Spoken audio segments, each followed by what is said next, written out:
everybody, my name is Quinn, but today we'll be talking about a brief history of goths.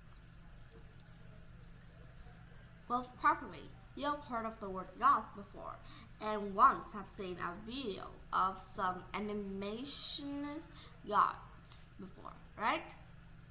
Well, goth is just like creatures that are usually like the dragons and those animals that can make things really worse. But today we will be talking about how our gods born. There's a lot of kinds of gods, such as death goth, the traditional goth, the cyber goth, and the Victorian goth. Those are just some of the examples. Well, different kinds of goths can do or can destroy some things, but the history of the goth is embedded in thousands of years worth of counterculture movements. And goths, when they live in thousands of years like that, it starts to affect to what happens in the culture. And also, different kinds of goth could make a different culture to think about a different thing too. And a lot of people have think of goths can be invading outsiders that can become kings. In the past, anything is possible. From an invalid outsider to become a king of a whole big country, that is possible.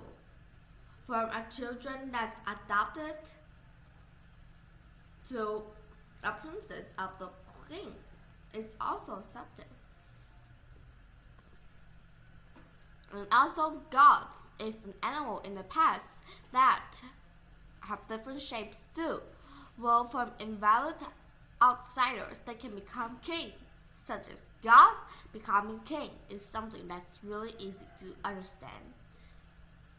Like, you could be a usual person who loves to do math and those tests. You can be a Mary Curie, and anything can happen. Well, sometimes you could see as towering spires replaced to solid columns too, and to artists finding beauty in darkness. Do you ever find any artist that finds beauty in darkness?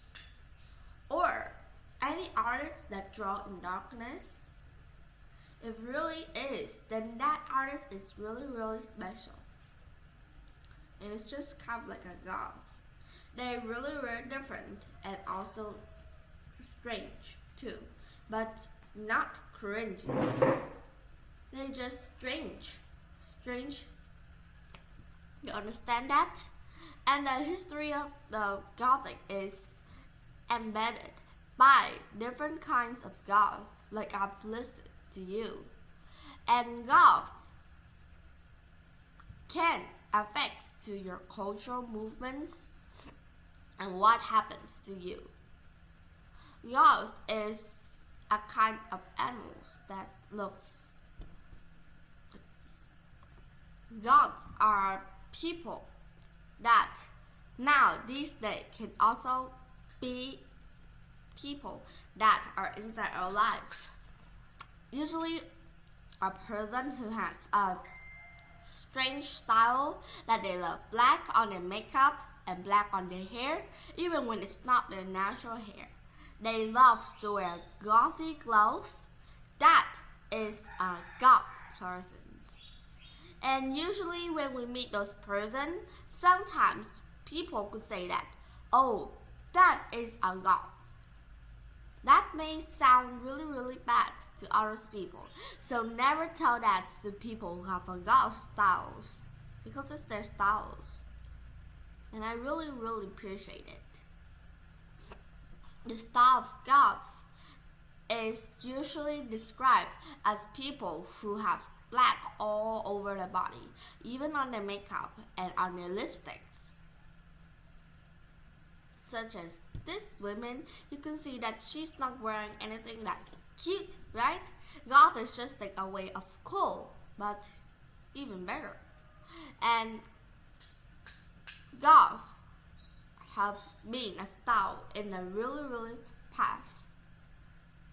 And of course, goth is a style that's just beauty, but it's just like beauty in darkness that we must take our time to find out.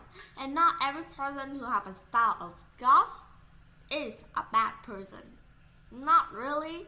So I just want you to understand a little bit about goth and what are they. And if you want, you can search out more about goths and the word gothic. That's all that I want to talk about in today lessons about goth. Well, now if you guys have any information, please tell me. I'd love to hear it. Bye.